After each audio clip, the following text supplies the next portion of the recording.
Muallif Syekh Yusuf bin Ismail An-Nabahani wa nafa'ana bihi wa bi'ulumihi wa bi'ulumi masyayikhina wa ulumi salihin fid dharain amin.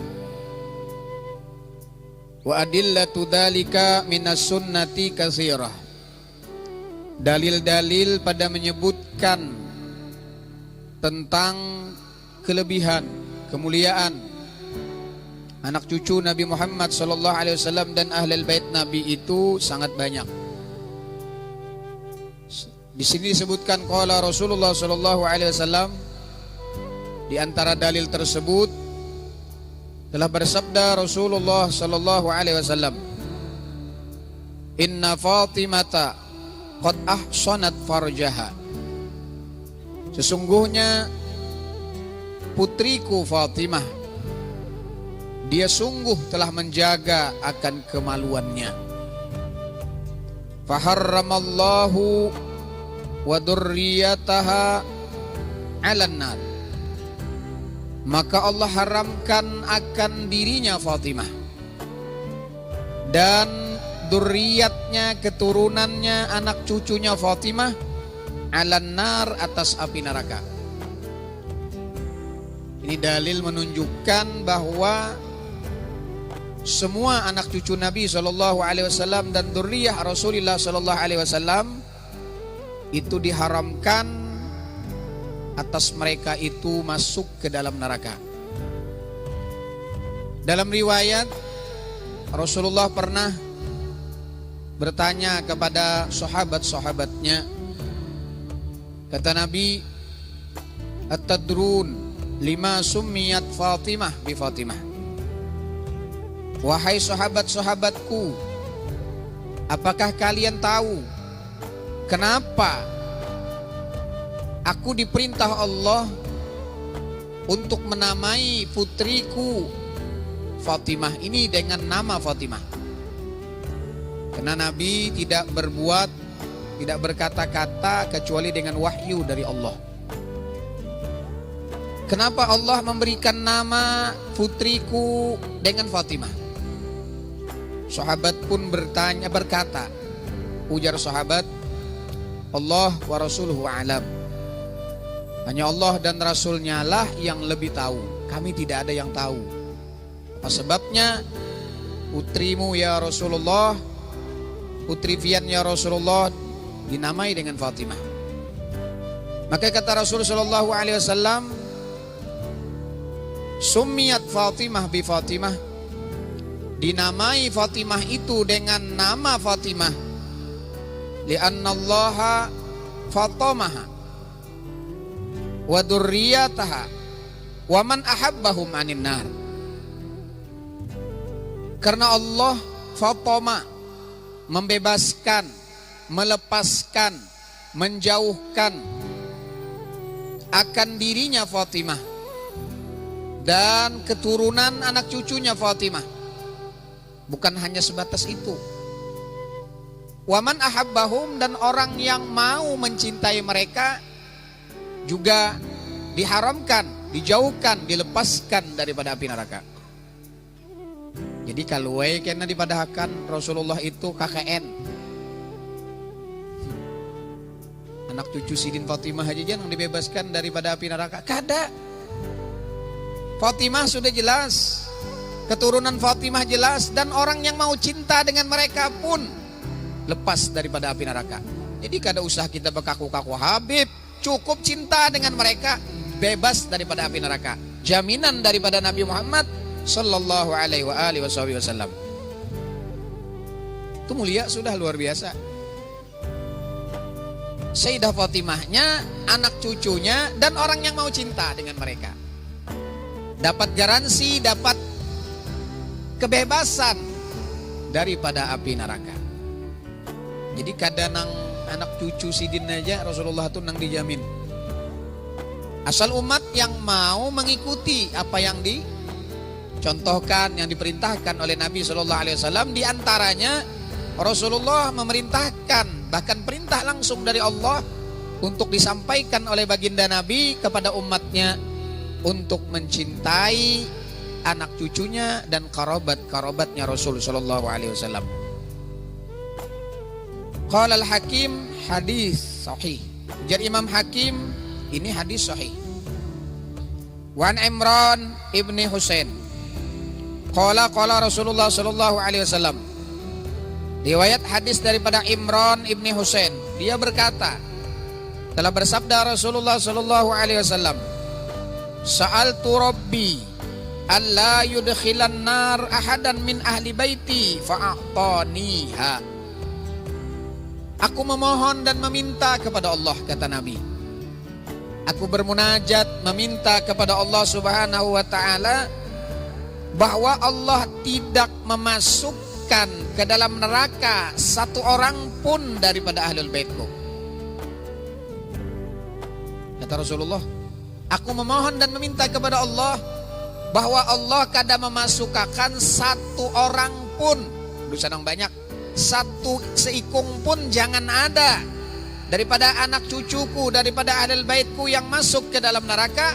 Fa'ataniha, maka Allah pun memberikan permintaanku. Allah mengabulkan permintaanku supaya tidak ada daripada anak cucuku satu pun yang masuk ke dalam api neraka. Ini jelas dalil. Ini menepis dalil anggapan orang-orang yang mengatakan ada apa aja Habib tuh tatap pae jauh bila keadaan masuk neraka. Nah ini dalilnya. Mana dalil madahkan anak cucu Nabi bisa masuk neraka? Ini banyak dalil-dalil yang menunjukkan mereka tidak bakalan dimasukkan oleh Allah ke dalam api neraka. Wa sayati fil maqsadi tsani ziyadatu tafsilin fi hadzal makna. Nanti akan datang pada bab yang kedua, maksud yang kedua, tambahan penjelasan yang lebih terperinci dalam ini makna. Wa adkuruhuna dalilan dhahara li min qaulihi sallallahu alaihi wasallam. Aku sebutkan kata muallif di sini dalil yang nampak bagiku, yang jelas bagiku daripada hadis Nabi sallallahu alaihi wasallam. Kullu sababin wa nasabin yang qati'u yaumal qiyamah illa sababi wa nasabi. Setiap sebab dan nasab terputus sampai hari kiamat kecuali sebabku dan nasabku yang tidak terputus. Fa innahu yatadammanu ismata ahli baitin nubuwah minal kufri. Ini dalil mengandung terpeliharanya, terjaganya ahlul baitnya Nabi sallallahu alaihi wasallam, keturunannya Rasulullah daripada kekufuran. Itlau jaza alaihim lama saga lahu sallallahu alaihi wasallam hadal istisna. Jikalau boleh atas mereka itu kekufuran, lama saga lahu hadal istisna, tidaklah mungkin lulus. Boleh ini istisna, pengecualian daripada Allah Subhanahu wa taala. Fa innal kufra akbaru qati'in lis sabab wan nasab. Karena kekufuran itu paling besar yang memutuskan bagi sebab dan nasab. Ini dalil jadi sirin kullu sababin wa nasabin munkatiun ila yaumil qiyamah illa sababi wa nasabi. Di sini dalil tidak mungkin ada di antara anak cucu Nabi yang kufur, yang kafir. Karena kekufuran itu paling besar, sesuatu yang memutuskan bagi nasab dan sebab itu. Fattisalu nasabim yaumal qiyamah hujjatun ala adami mufaraqatihim ad-dina biyakin. Maka terhubungnya nasab mereka sampai hari kiamat dengan Nabi SAW itu menjadi dalil, menjadi hujjah, menjadi alasan atas tidak mungkin berpisahnya agama Islam dari mereka dengan yakin. Namun yang mungkin mereka kafir umpama jadi sidin, kada mungkin dikatakan Nabi kullu sababin wa nasabin munkatiun ila yaumil qiyamah kecuali sebabku dan nasabku. Jadi Habib Farid semalam mungkin ada, kita kada tahu akhir hayatnya mereka. Seandainya ada secara zahir, akhir hayatnya kita kada tahu. Barangkali sebelum wafatnya dia akan kembali kepada agama Allah. Karena dikatakan sebelum meninggal daripada anak cucu Nabi SAW, di situ Sayyidina Al-Baghil Mugaddam sebelum meninggal akan meluruskan akidahnya, akan meluruskan agamanya. Seandainya ada, kita serahkan kepada Allah. Seandainya memang ada, dikatakan ada pernah di mana ada jadi pendeta umpama, itu bujur, kita kada tahu akhir hayatnya. Kita yakin karena mereka di dalam batang tubuh mereka mengalir darah daging Nabi Muhammad sallallahu alaihi wasallam. Wa amma qauluhu sallallahu alaihi wasallam qad taraktu fikum ma in akhadtum bih lan tadillu kitaballah wa itrati ahli baiti. Maka memegang dengan wa amma qauluhu, adapun hadisnya Nabi SAW, kutinggalkan pada kalian ma in akhadtum bih, selama kalian mengambil atau memegang dengan ini, lam tadilu, kalian tidak bakalan sesat. Mun ikam mau nah memegang nang dua ini ujar Nabi, dijamin gak ada bakalan sesat. Kalau Rasulullah nang menjamin apa kabar? Biar nang sa duniaan ini memadahkan macam-macam, Nabi memadahkan apabila ikam memegang wasiatku ini, kalian tidak bakalan tersesat. Yang pertama kitab Allah, yaitu Al-Quran, wa itrati ahli baiti, dan itrah keturunanku, ahlul baitku, tidak bakalan sesat. Fal akhdu bikullin minhuma bima yunasibu, memegang dengan tiap-tiap keduanya ini dengan sesuai, dengan apa yang sesuai dengannya. Fal akhdu bi kitabillah, maka memegang dengan kitab Allah itu apa artinya? Pegang kitab Allah, pegang Al-Quran. Kata Rasulullah, kalau kalian ingin tidak tersesat, bagaimana cara memegang kitab Allah? At-tamassuk bih bil amal, yaitu memegang dengan Al-Quran dengan mengamalkan dengan hukum-hukum Al-Quran. Wa tahlili halalih, dan menghalalkan yang dihalalkan di dalam Al-Quran. Wa tahrimi haramih, dan mengharamkan yang diharamkan di dalam Al-Quran. Nah, itu memegang dengan Al-Quran, amalkan isi-isi Al-Quran. Wal akhdu bil itrah ahlul bait, adapun memegang dengan itrah keturunan Nabi ahlul bait. At-tamassuk bima yaqtadihi haqquhum, yaitu memegang dengan sesuatu yang dituntut atas mereka, yang dituntut kepada kemuliaan mereka. Minal mahabbah, nah, kayak apa orang hendak memegang ahlul bait? Di sini disebutkan oleh muallif, memegang ahlul bait yaitu dengan mahabbah, cinta kepada mereka. Wal inayah, membantu dengan mereka. Wat tabjil, membesarkan mereka. Wal i'dham, mengagungkan mereka. Wal i'jaz, menghormati mereka. Wal ikram, dan memuliakan mereka. Nah, ini cara supaya memegang ahlul bait. Cintai, hormati, bantu, besarkan, agungkan, muliakan. Bahwa syamilun lahum jami'an. Lantas mencintai mereka itu bagaimana? Yang mana? Ini umum. Bagi mereka semuanya ahlul bait Nabi, semuanya anak cucu Nabi sallallahu alaihi wasallam. Muhsinuhum, muhsinihim, baik yang muhsin, yang baik. Wa musiihim, nang kada baik kelakuannya, tetap bab mahabbah, bab ditakdimkan, dibesarkan, ini wajib. Jadi nang muhsin, nang muhsin itu orangnya baik, lurus. Musiihim, nang kada lurus, minta maaf. Nang kada bagus kelakuan akhlaknya, menyimpang daripada ajaran datunya kayak apa, dimusuhi kah kada, tetap kita hormati, kita muliakan, kita cintai. Tapi cinta dengan sesuai. Apa cinta dengan yang sesuai? Ada di antara mereka yang menyimpang daripada ajaran datunya. Kalau bisa kita nasihati, nasihati. Kalau bisa. Kalau tidak bisa kita serahkan. Ya Rasulullah, ulun minta ampun nah.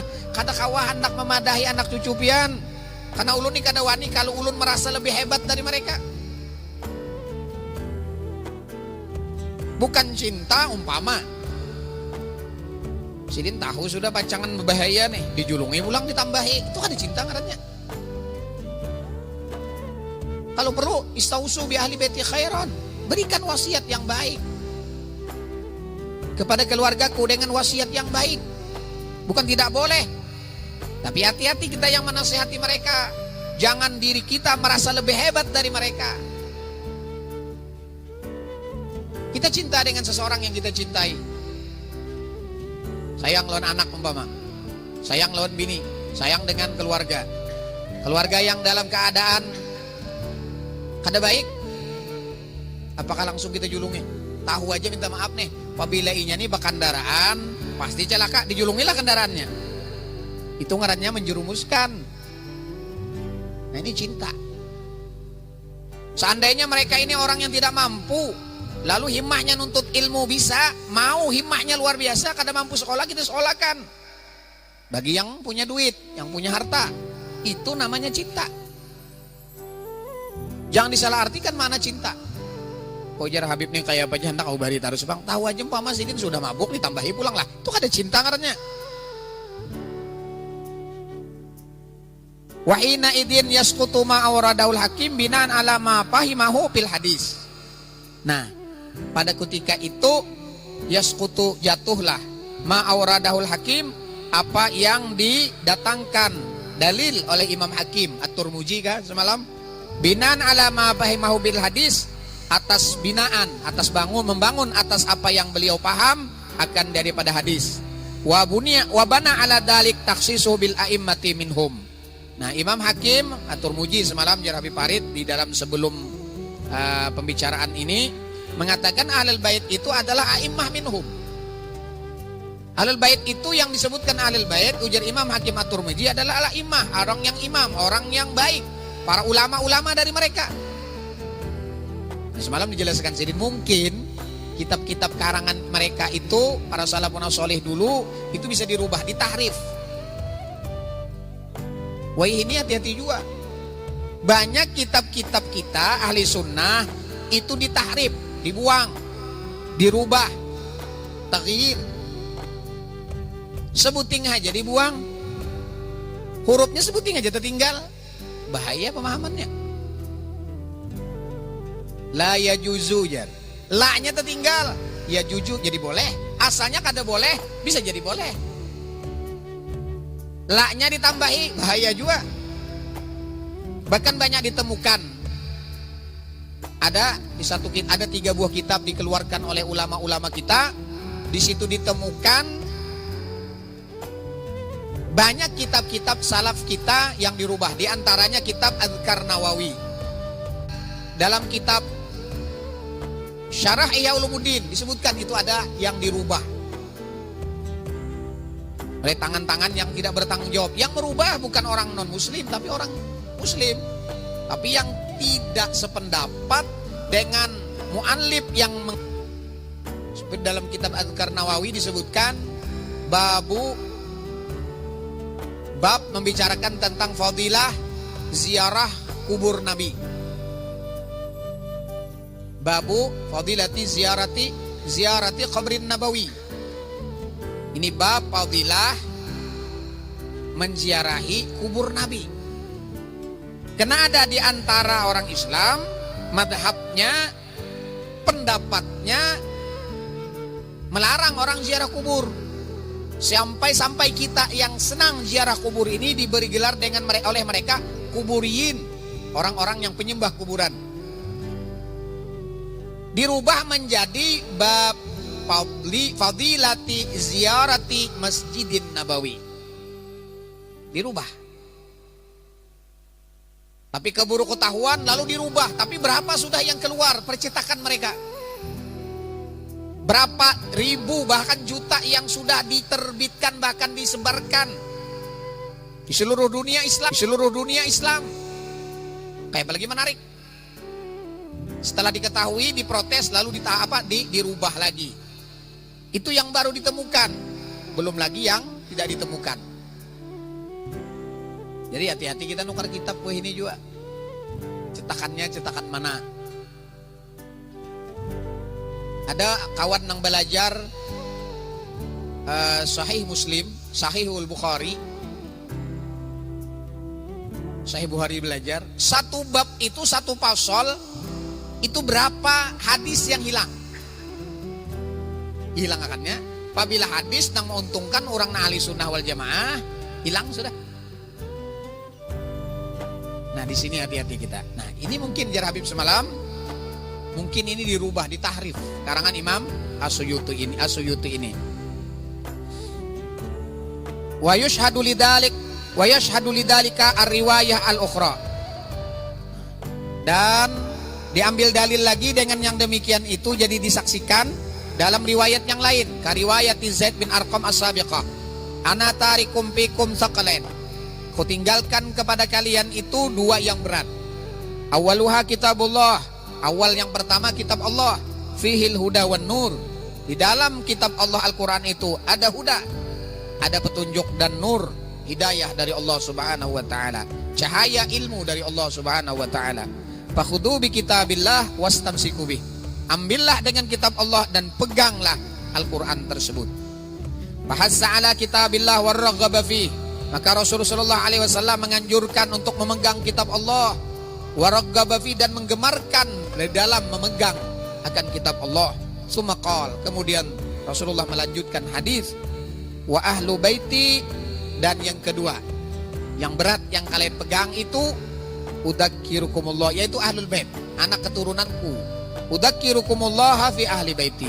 Udzakirukumullah fi ahli baiti. Kuingatkan kalian akan Allah fi ahli baiti. Kuingatkan kalian akan Allah fi ahli baiti. Fa anta tarahu sallallahu alaihi wasallam khassal akhda wal istimsak min haisul hidayah bi kitabillah. Maka engkau lihat di dalam hadis ini Rasulullah sallallahu alaihi wasallam mengkhususkan al-akhda wal istimsak, mengambil dan memegang daripada sekira-kira dapat hidayah dengan kitab Allah. Wa dzakara hikmata dzalik, dan Allah menyebutkan dan Rasulullah menyebutkan. Nah, Rasulullah memerintahkan untuk memegang dengan Al-Quran, yang mana di dalam Al-Quran itu adalah hidayah.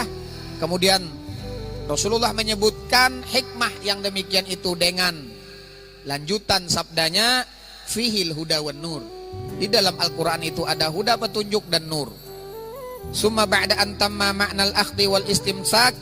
Kemudian setelah sempurna makna daripada al-akhdi, mengambil dan memegang dengan kitab Allah, dzakara ala baitihi sallallahu alaihi wasallam. Kemudian Nabi melanjutkan dengan menyebutkan ahlul baitnya Rasulullah SAW. Wa qala, dan Rasulullah bersabda, udzakirukumullah fi ahli baiti, udzakirukumullah fi ahli baiti. Wa karrau taqidan liswisayah bihim. Rasulullah 3 kali menyebutkan ini. Ini sebagai penguat. Kalau orang 3 kali sampai manaslah, 3 kali sampai bepander, itu jaka bahasa kita kuat benar toh. Untuk apa? Untuk wasiat daripada Nabi untuk memegang yang 2 ini, wal inayah bi sya'nihim, dan memperhatikan dan membantu dengan perkara mereka.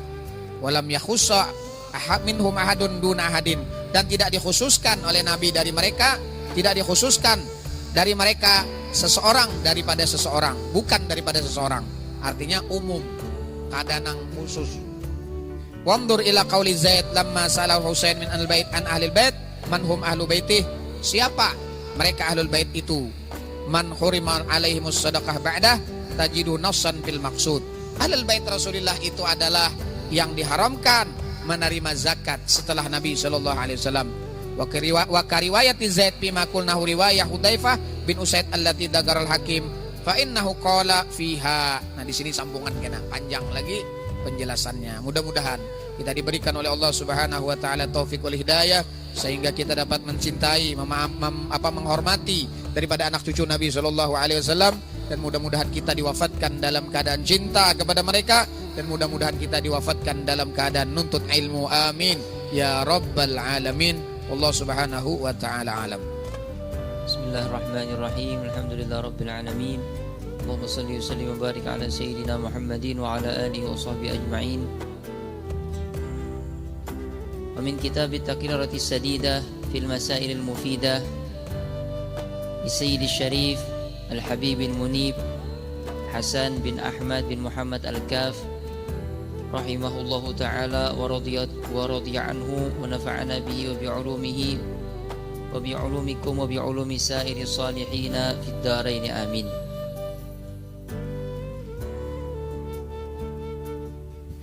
Sekarang sebagaimana yang telah disampaikan Guru Iskandar di minggu sebelumnya,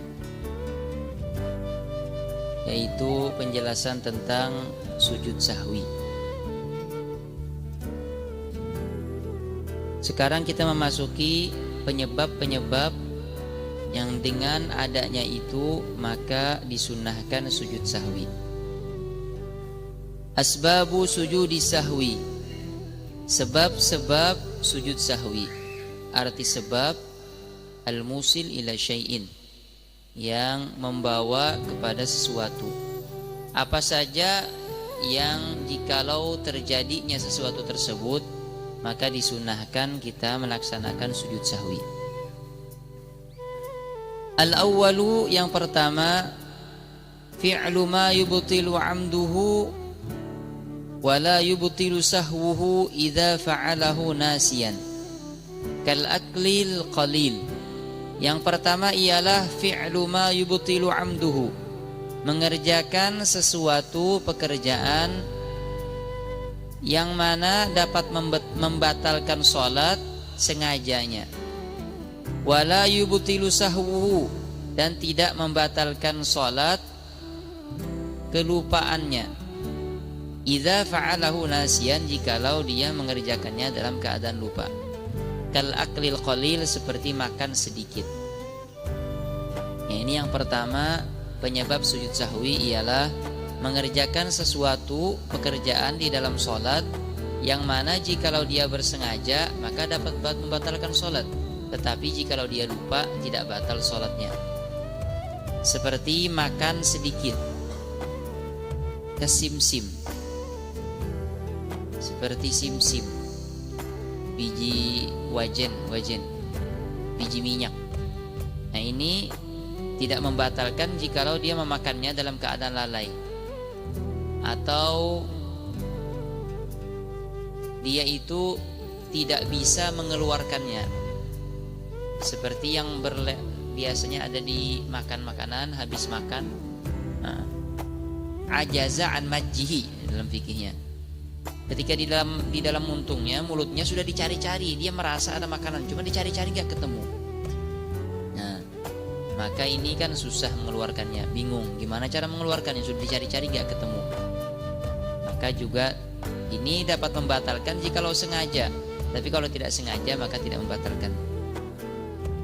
Maksud daripada makan sedikit itu bukan makan dia ambil lalu dia masukkan. Artinya memang sudah ada makanannya itu di dalam mulutnya. Nah, karena nggak mungkin makan sedikit itu, orang nggak mungkin makan sedikit diambil dimakan, nggak mungkin. Makan itu sekurang-kurangnya 1 suapan. Ini kebetulan sudah ada di dalam mulutnya, baru kemasukan kelupaan. Tapi kalau sengaja sekalipun makan sedikit tetap membatalkan sholat. Maka jikalau dia lupa, disunnahkan mengerjakan sujud sahwi. Sujud sahwi sebagaimana pelajaran kita dari Guru Iskandar di minggu-minggu kemarin ialah 2 kali sujud sebelum salam. Sebelum salam, kalau kita ingat bahwasanya kita mengerjakan kelalaian, maka sebelum mengerjakan salam, duduknya jangan duduk tasyahud akhir, tetapi duduk tasyahud awal. Duduk tasyahud awal, kemudian sebelum salam dia berniat di dalam hatinya, sengajaku mengerjakan sujud sahwi. Itu bagi imam. Adapun makmum wajib mengikuti imamnya. Sekalipun tidak berniat, dia wajib mengikuti imamnya. Tapi adapun bagi imam, maka dia berniat, sengajaku sujud sahwi, baru dia sujud. Setelah sujud dia baca subhanalladzi la yanamu wa la yasbu. Maha suci Allah yang tidak pernah tidur dan tidak pernah lalai. Nah, itu kalau mengerjakannya dalam keadaan lupa. Tapi jikalau dia itu dalam keadaan sengaja, kadang-kadang bersengaja mau merasakan gimana sih sujud sahwi itu, maka bacaannya beda, astaghfirullah. Karena bersengaja, astaghfirullah bacaannya. Tapi kalau tidak sengaja, maka dibacanya subhanalladzi la yanamu wa la yasbu. Terus gimana kalau makmum? Makmum dia tidak bersengaja. Kelalaian itu terjadi pada imamnya, sedangkan dia diwajibkan mengikut imamnya. Imamnya langsung berdiri, nggak ada tasyahud awal, langsung berdiri, otomatis makmum pun mengikutinya. Aku tidak lupa, cuman karena mengikuti imam, aku ikutin dia langsung berdiri. Gimana makmumnya? Tetap bacaannya subhanalladzi la yanamu wa la yasbu, seperti orang lalai, karena dia mengikut imamnya. Beda kalau sendiri. Mas'alatun, ini satu masalah. Hunaka fi'lun la yubtilu amduhu. Di sana ada perbuatan yang mana tidak membatalkan sengajanya. Wala sahuhu, juga lalainya. Sengaja dan tidak sengaja itu tidak membatalkan. Wa yusannu lahu sujudus sahwi, tetapi disunahkan sujud sahwi. Nah, ini beda lagi. Tadi kan mengatakan ada yang diantara sebab sunnahnya sujud sahwi ialah perbuatan yang dapat membatalkan jikalau dia kerjakan sengaja. Tetapi jikalau tidak sengaja maka tidak batal. Tapi ada perbuatan yang mana sengaja atau tidak sengaja tidak membatalkan, tetapi tetap disunnahkan sujud sahwi. Apa itu? Fama huwa, apakah itu? Kata beliau, wa naqlu ruknil qawli ila ghairi mahalli, yaitu memindahkan rukun qawli pada yang bukan tempatnya. Kal Fatihah, seperti Al-Fatihah. Membaca Al-Fatihah di waktu sujudnya, membaca Al-Fatihah di waktu rukunya, membaca Al-Fatihah di pada bukan tempatnya. Maka sebelum dia mengerjakan salam pun disunahkan untuk sujud sahwi. Nah, ini amdan aula, sengaja atau tidak sengaja. Kelupaan, dia merasa bahwasanya dia itu waktu sujud itu berdiri, dia baca Al-Fatihah di sana. Oh, ternyata ingat bahwasanya dia itu dalam keadaan sujud, maka tetap disunahkan sujud sahwi. Nah, ini yang kita nggak tahu. Kadang-kadang kita kelalaian baca Al-Fatihah waktu tasyahud awal. Jujur, pasti banyak di antara kita. Kita itu merasa biasanya itu waktu tasyahud, bukan waktu waktu tasyahud awal kita merasa berdiri. Karena kan habis sujud biasanya berdiri. Ternyata kita tasyahud tapi baca Al-Fatihah. Jujur aja banyak yang kayak itu. Nah, ini enggak sujud sahwi kita. Seharusnya sujud sahwi, sunnah Rasulullah SAW. Kemarin pun telah diceritakan oleh Guru Iskandar bahwasanya Rasulullah beberapa kali melaksanakan sujud sahwi untuk syariat. Tetapi kelalaian Rasulullah itu bukan kelalaian karena lupa. Memang lupa, tetapi lupanya dalam karamnya, bukan dalam lalai karena syaitan. Rasulullah pernah nggak mimpi basah? Karena ar-ru'ya minar rahman wal ihtilam minas syaitan. Mimpi yang baik itu dari Allah, adapun mimpi basah itu dari syaitan. Jikalau mimpinya bukan kepada yang halal. Nah, itu. Tetapi kalau sama yang halal itu nikmah. Tapi kalau yang bukan halal berarti nikmah. Nah, siksa. Tidak baik. Karena itu dari syaitan. Lalu Rasulullah pernah ihtilam, tapi ihtilam itu peribahasanya aja. Karena tidak ada lagi bahasanya orang tidur keluar sperma kecuali dinamakan ihtilam bahasa Arabnya. Nah, itu dibahas ulama karena penuhnya sperma Rasulullah SAW. Bahasa halusnya air putih, karena memang ulama mengatakan air putih, maun abyad. Bahasa Arabnya sperma maun abyad, itu bahasa halus. Rasulullah pernah keluar air putih waktu tidurnya, tetapi bukan karena mimpi, karena kepenuhan. Jadi Rasulullah itu penuh sampai keluar melimpah, menandakan kesehatannya. Rasulullah pernah sekali habis sholat asar, beliau keliling ke istri beliau yang 9 semuanya. Nah, ini kekuatan Rasulullah yang hebat luar biasa. Habis sholat asar semuanya dapat jatah. Bukan habis sholat isya, habis sholat asar. Waktunya sangat sempit, tapi luar biasa kekuatan Rasulullah Sallallahu Alaihi Wasallam.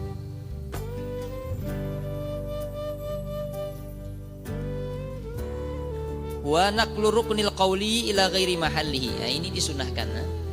Mas'alatun, ini satu masalah.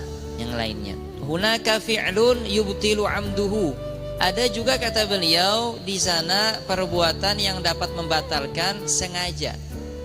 Wala yubtilu sahwu, tetapi tidak membatalkan ketika dia lupa. Seharusnya sujud sahwi. Tetapi di sini wala yusannu lahu sujudus sahwi. Tetapi tidak disunahkan sujud sahwi. Fama huwa, apakah itu? Idza hawwalal mutanaffilu fi safarihi dabbatahu 'anil qiblah sahwan. Jikalau seorang yang sholat sunnah waktu musafir, dipindahnya tunggangannya dari kiblatnya dalam keadaan lupa, waraddaha, kemudian dikembalikannya lagi fauran, secara cepat, fala yasjudu lisahwi, maka tidak sujud sahwi, ma'an na'amdahu mubtil, sedangkan sengajanya itu dapat membatalkan sholatnya.